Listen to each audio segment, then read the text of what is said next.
Hello and welcome to the Outer Rim. I'm Gabe Green, and today, with the help of my fellow Outer Rim admins, we'll be talking about the latest episode of season 2 of The Mandalorian, or in this case, the latest episode was the season premiere. And first, we have our fearless founder, Josh. Hey, man. Hey everybody! Try to- It's in sorry. 2020. It's nice to have Star Wars back in our lives, considering what this year has been like. And so I'm really excited to talk about this first episode. Yeah, and also we have Drew. What's up, man? What's up? What's up? And we can't see Drew, sadly. Uh, Unfortunately. So this is my first time doing any kind of Zoom video. I'm trying to look at Josh, then look at the camera too. So bear with us. All right, so we're just going to do a quick review of the first episode, which was the Marshal, and this one is like it was written by Jon Favreau, and it's also the first episode in the show directed by Jon Favreau, despite him being the creator and primary producer of the show. So that's sweet. Just a brief synopsis. So the Mandalorian returns to Tatooine in search of other Mandalorians, but while there, he finds himself caught up in a quest to save a town from a hungry monster. So, guys, how did you like it? For you first, Josh. Does this measure up to the first season? What do you think? Right out the gate, and you mentioned this even in some private discussions that we've had about the episode, is the budget seems to be higher this time, and it was pretty high last time. I mean, they poured a lot of money into season one, but I would say that this episode, specifically from a visual standpoint, the CG was on point. I know we'll get to the crate dragon and its appearance a little bit later as we talk Also, about it. But that was full spoilers for the episode. So yeah. If you haven't seen it, don't be watching this. Yeah, that's right.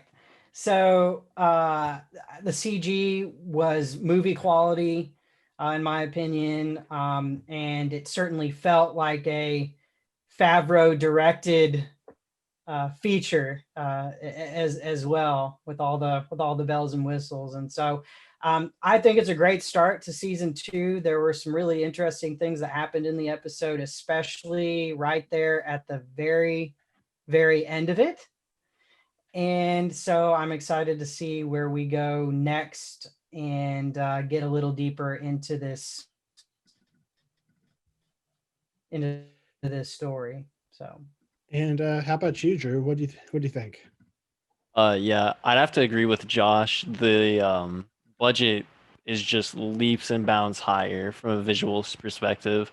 Like especially the CGI with the crate dragon. Like I was blown away by that. And I was like reading an article recently how like Jon Favreau said Game of Thrones is like one of the reasons why the show exists. Mm-hmm. And to see how the crate dragon in Mando looks better than the dragons in Game of Thrones is crazy, since that was like kind of the inspiration for the show.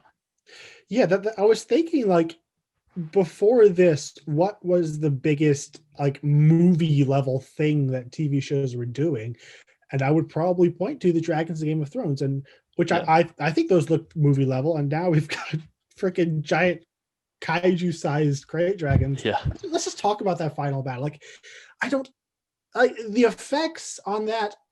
I think would stand up in any Godzilla or kaiju movie, which I just is just crazy that they spent that amount of money on this TV show.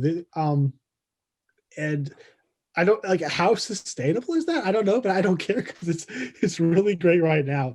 But Yeah.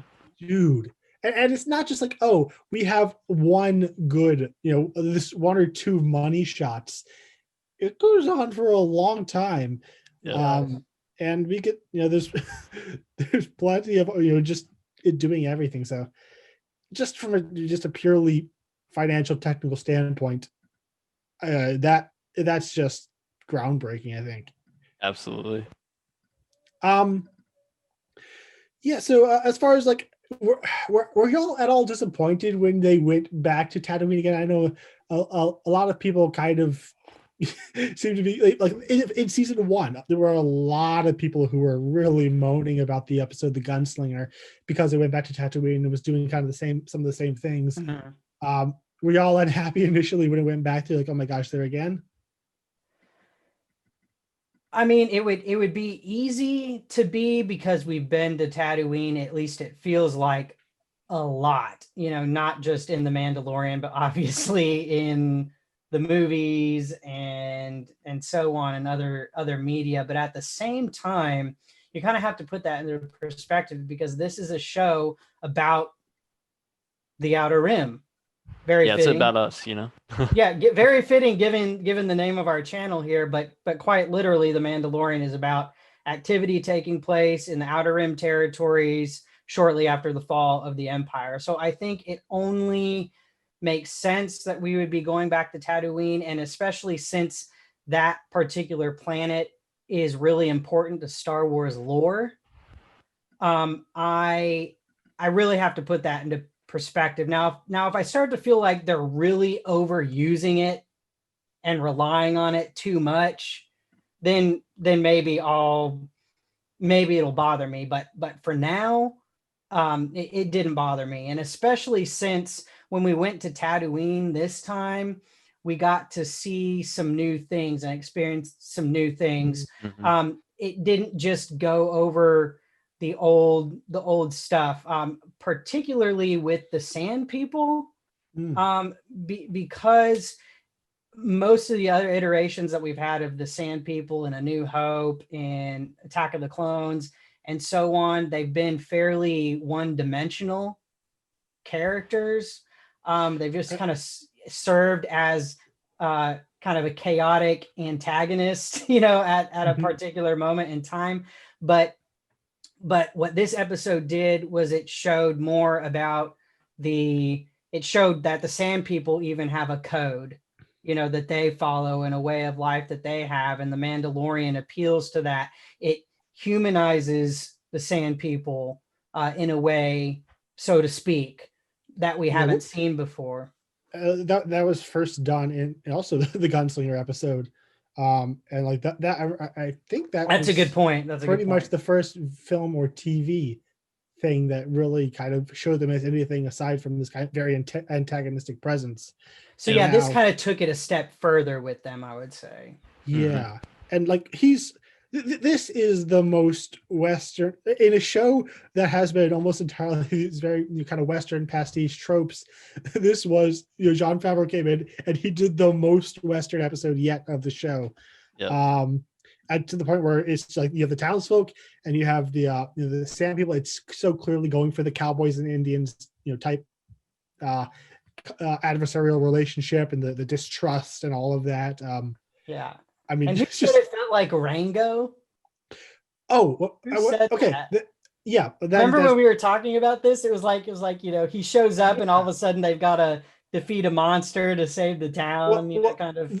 The Rango comparison I made was actually talking about the story of Cobb Vanth, which is which we'll get to, I'm sure. Yeah, but I'll talk about that later. That was what I was making the comparison about, just the identity and becoming a hero type of side of the story.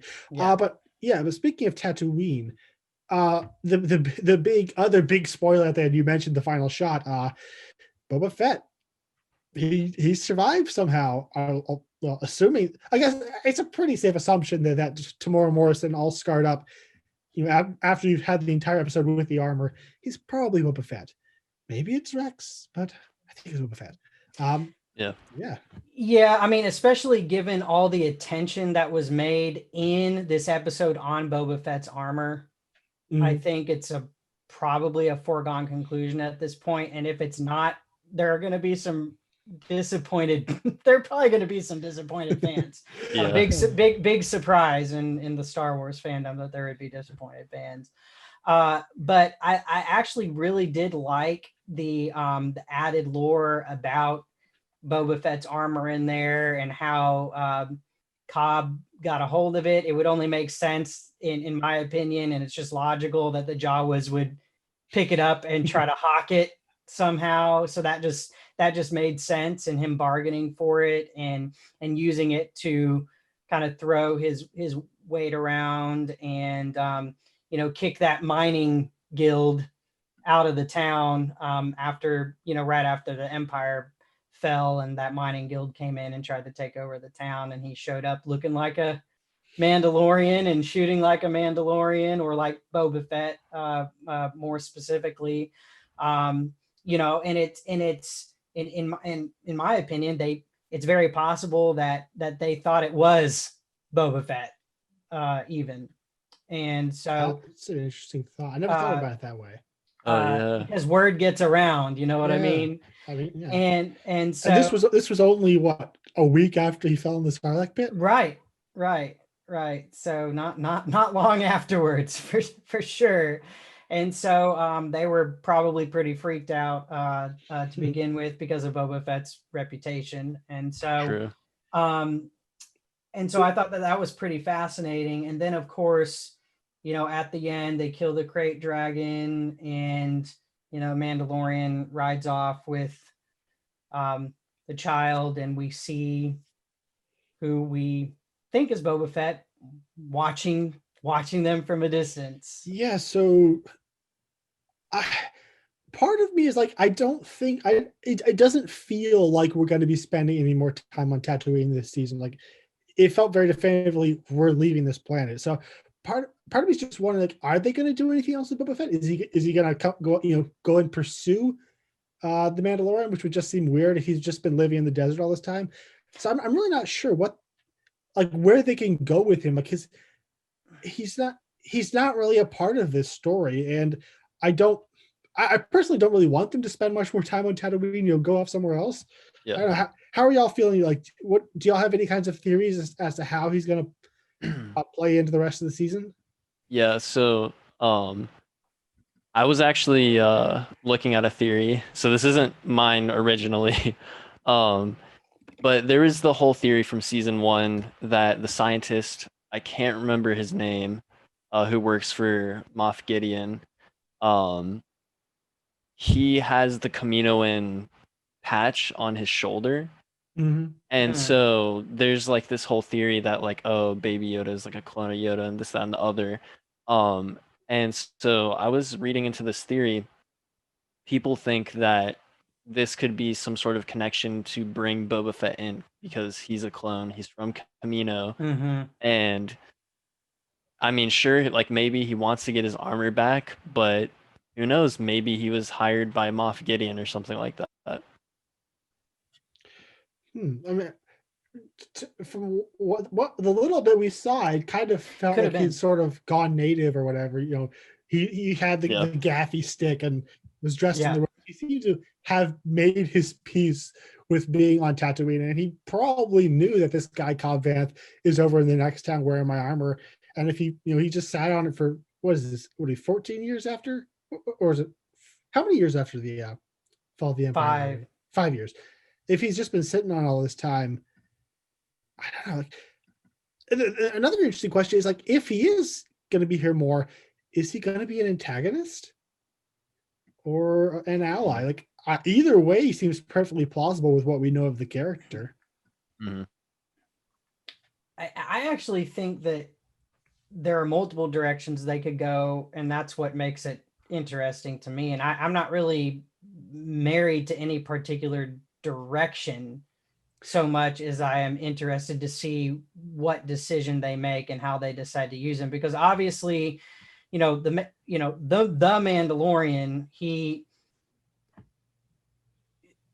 went there to find, he didn't know who it was. He just knew it was another Mandalorian, somebody dressed up in Mandalorian armor. So that tip that he was given at the beginning of the episode, obviously it's very obvious contextually that it was about Boba Fett. It was, it was in my opinion, because he was the one who'd been wearing it for 5 years. Well, that's true. That's true too.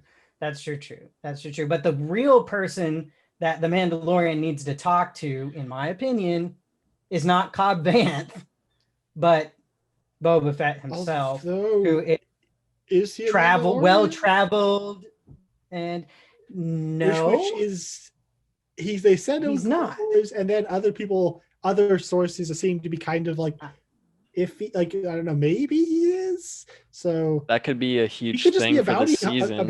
hunter who's never been to Mandalore. So like, Yeah. Yeah. They could be like Yeah. playing into something this season because I mean, I guess like in canon, like they decanonized him being a Mandalorian or something along those lines.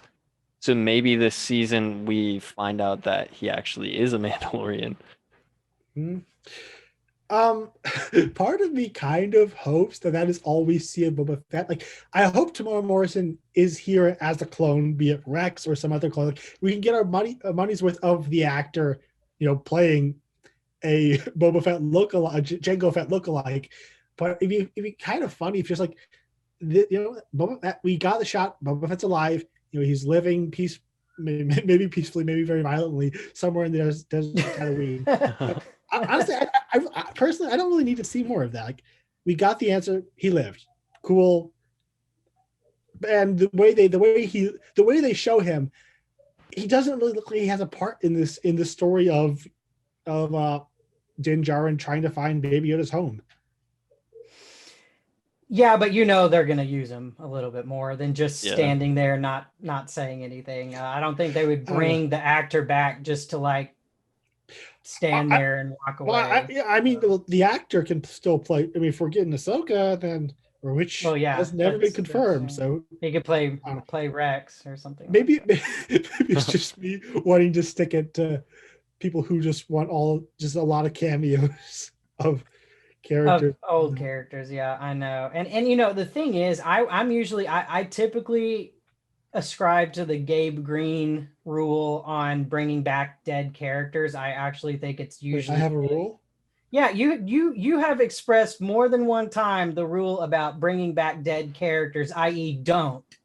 Oh, as long as they're named Palpatine. Yeah, well, I was gonna say cough Palpatine, but that's another discussion altogether. But in the case of Boba Fett, I would think that if we just had the original trilogy and we didn't have the prequels, I could be fine with Boba Fett staying dead, even though he died in a really kind of ridiculous, anticlimactic way. But with the prequels making the Fetts definitely more important to the Star Wars story as a whole, I think that, and I really like that that we could be getting some type of complete story arc for the Fett through the Mandalorian, because it seems to me a little out of balance where you have Jango and Boba in the prequels, and they're pretty important in the prequels. And then we get to the original trilogy, and of course, Boba Fett is a bounty hunter. He works for the Empire. He hates Jedi. We know that from the prequel contextually. So that works. That's why he's working for the Empire predominantly to fight the rebellion and maybe kill a Jedi or two in the process if he can. And and then he dies accidentally, in the first act of Return of the Jedi. And so I personally, it's not a big stretch for me to think that he survived the Sarlacc pit. It's not a big stretch for me at all. It's believable that he could find a way to survive, in my opinion. So it's not a big stretch there. And then number two, as I said, we could end up seeing, I think, a completion of the Fett story through his presence in the Mandalorian, which I really like and am fascinated by and appreciate, actually, that Favreau is doing that, and kind of probably thought about the prequels, thought about the original trilogy, and went, maybe there's a little bit more that we can tell about the Fetts to wrap their story up. And I like that. I like that, and I appreciate that personally. Definitely. Yeah. So then there's another big character we got to talk about, the guy who is not Boba Fett, Cobb Vanth, played by Timothy Olyphant, who I'm a big fan of. What did y'all think of him? start with you, Drew. I absolutely loved his character, Mm-hmm. and we need to see more of him immediately. I need it now. Yeah. But yeah, I love the, I don't know, like just that it's not like stereotypical is a really bad way to like word this, but like that straight up Western like That's so cowboy Marshal, like oh man, like you were he saying has a earlier, this Texas accent. yeah, he has a Texas accent, like it's Yeah. just it's perfect. It fits so well. And like one of the things I absolutely loved about the episode, which is just kind of like a side note, which I guess is kind of connected to what we're talking about, but when Din is driving on the speeder through the town, and it's just like he's riding like a horse in like this old western town, gets into the cantina, and it looks like Mm-hmm. straight out of a film. There's a And then spittoon. and then they go to get a drink, and then they get into like this altercation, and they both like get ready to grab their like to draw their weapons and everything. Like man, it was just so perfect for me. And Mm-hmm. Mm-hmm. yeah, I love his characters from the books, which that's Oh, something have you read Aftermath? I Because haven't read. I haven't read it all the way through, but I've read some of his some of the which book stuff I is dealt with him. which book is he in? I've read the first one. He didn't appear in that one. Is he in the second one? I think he's in the second one. Yeah, Okay, because watching this kind of ignited my interest to go back and finish that trilogy. yeah. Um, but yeah, I had heard of Cobb Vanth and all of that just through the Star Wars grapevine. Oh yeah. Mm-hmm. So it was like I didn't entirely geek out, but it was pretty cool just hearing the name and seeing the armor and all of that. Yep. Yeah, that was really cool. So just being a big fan of him, I just love him as an actor, the way he played it. I was a little iffy on the character in my first viewing, but second viewing, kind of like, yep, I like this guy. And this was where the Rango comparison came in. Just the idea of someone who, his town needed a hero, and he didn't seem to be that type of guy in the beginning, but he found the No. armor, which he found the armor, kind of harnessed the legend of the Mandalorians, and was able to do this incredible heroic thing, not because of who he was, but because of what the armor represented. Yeah. And then over the years, by the time Mando comes, like, he actually is that hero that his people needed. Like, I would love to see an episode, a miniseries about this guy, like that arc, like him being this nobody, Mm-hmm. finding the armor, becoming the legend, and then kind of depending on the armor, like the end of the arc could be him finally realizing, like, I actually am that guy. I don't need the armor. Is just kind of like what happened in Iron Man 3. So like, I don't need the armor anymore. Like, I am that person. So him being able to willingly give up the Yeah. armor in the end, the culmination of this arc. So like, I'd love to see more of that played by Timothy Oliphant. I don't think we're gonna get it, but fingers crossed. We'll see. Yeah, they packed quite a bit in the, it was a just under an hour, so longer than the average Mandalorian episode. Oh, and they yeah, packed longer. they packed quite a bit. They packed quite a bit in there, and at least gave us enough context to go on. I really did enjoy the flashback where we got to see him, how he got the armor and everything. I think that was important. And then as you said too, he talked about how, what was the exact language he used? He said that basically the armor freed him or liberated him or something, something like that. Basically something like that, where as you said, he was taking on that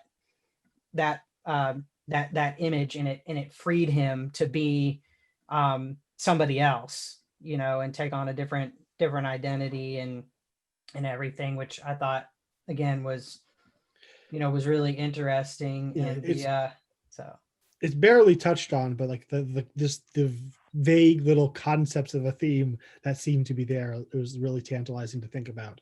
It was also, just as a quick side note, a humorous note, I thought it was pretty hilarious how Mando was like, oh my gosh, there's another one.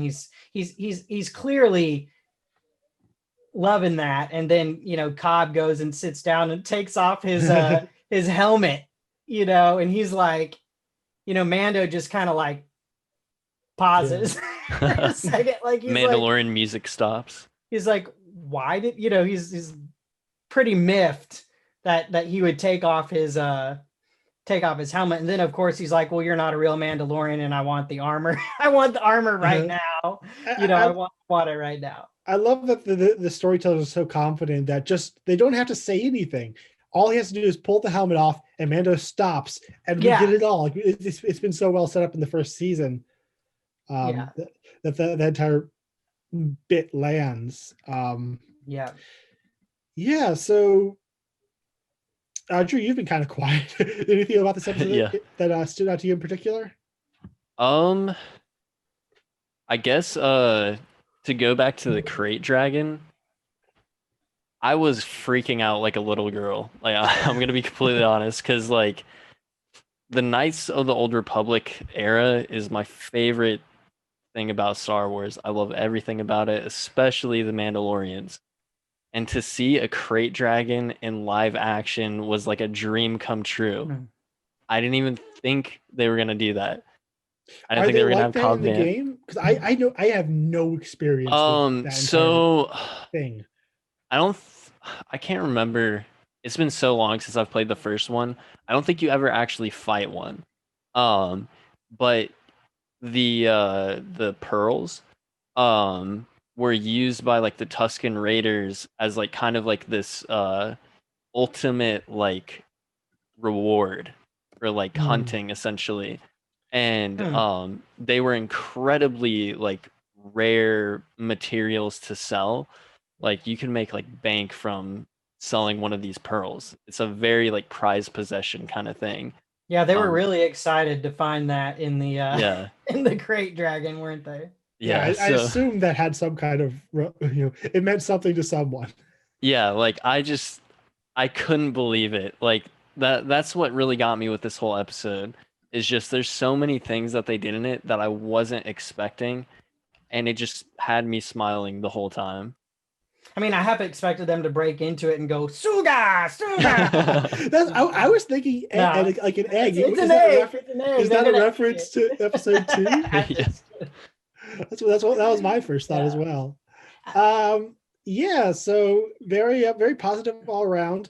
I guess just to bring in a little bit of criticism before it ends, this episode was pretty much final confirmation for me that this show is Jon Favreau doing Western things in Star Wars, which is fun because I like Jon Favreau. I like Star Wars. So the combination is fun. But I guess just in my Star Wars taste, I like the opera. I like the big stories about people and themes, and I like when Star Wars gets ambitious and emotional and thematic. And that's not what this is. This is a fun Western pastiche, and as that is quite good, and it's Star Wars. I'm gonna like it anyway. But I guess this kind of was maybe I've been proven wrong. There's 7 more episodes, but for me, this is like, okay, my impression of the first season was correct. This is just Jon Favreau playing with his Star Wars action figures with a lot of money, which as that, it's pretty good. Yeah, and and maybe there were, maybe we will, kind of as you just said, though, that as the season goes along and we'll get a little bit more meat on the on the bones, so to speak. Of course, now all I can think is the dead carcass of that crate dragon, and even the practical effects of all the guts and everything too, because some of that was practical. That was pretty awesome, actually. That was pretty awesome. But there were a couple moments in season 1 that got a little bit more emotional and thematic and everything too, for sure. But I would have to believe one thing that I'm definitely expecting, and I try not to have any expectations whatsoever. But one thing that I think is fairly reasonable to assume at this point is, the Mandalorian and the child definitely have a bond. They definitely have a connection with one another. There's trust there. There may even be some type of love and affection there between these two between this unlikely pairing. And so I think that that's going to be explored more as we get closer and closer to the point, most likely anyway, that the child is returned home, and reunited with with its own kind. I think we can definitely expect some iconic Star Wars moments that may tug at the heartstrings a bit. And because I know that with Star Wars, I'm always looking for those moments, and I think the three of us are. We love the action and the setting and the universe, and we love playing in it. But at the end of the day, what is Star Wars without those moments that really get you invested in what's going on between the characters themselves and the psychological experiences that they're communicating with one another. And so I think we can expect at least some of those moments between the Mandalorian and the child as we go forward. With any other characters, definitely not expecting that whatsoever, but we may end up being surprised. And this show could end up being one of those slow burn kinds of things where we don't once we hit season 3 could be really when we start getting into the meat of things too. And so I'm just kind of along for the ride, and whatever happens. And as long as it remains enjoyable and interesting, and we get little pieces of Star Wars lore sprinkled throughout and kind of expanding on the lore in cool, interesting ways, I'm going to be happy with this show. And like I said, I'm just glad to have in a year like this in particular, I'm just glad to have some Star Wars back. Absolutely. All right, so I think that was enough. So that was our quick review of the season premiere, The Marshal. So join us over in the Outer Rim, a Star Wars group on Facebook. It's dedicated to positive and constructive Star Wars discussion. And we'll be back next week to talk about, I don't think we've gotten the title yet, but the next episode 2 of season 2. Do we know who's directing it? Do we know who's directing it? I haven't even looked at it. They keep that information very much on the down low. Like I remember for the first season, I didn't really find out who was writing or directing until I was watching the credits. After each episode. I think they kind of save it for the credits. Yeah. At season 3, though, I'm holding out for a Rian Johnson episode. I gotta see it. Oh man, they gotta make more use of that dude. I know, and really, what they should do to throw people off is keep the name of the director completely. Don't even announce secret. Don't even announce it. Like even in the episode itself, they could do directed by ? Or something like that. And then people will just love it because he's a great director. And then after all the love and the praise goes out for the episode and people want to know who it is, they're like, oh, it's Rian Johnson. And then we get the trilogy that we've been waiting for. I would just, but they're not gonna troll the fans like that. Unfortunately, I think it would be hilarious. But yeah. We wouldn't hear about it. We wouldn't hear the end of it if that happened. All right. Well, great episode. Good start. Yeah. Appreciate you guys getting together for a little while and chatting about this. And next week we'll talk about it again. Yep. See ya. Have a good one.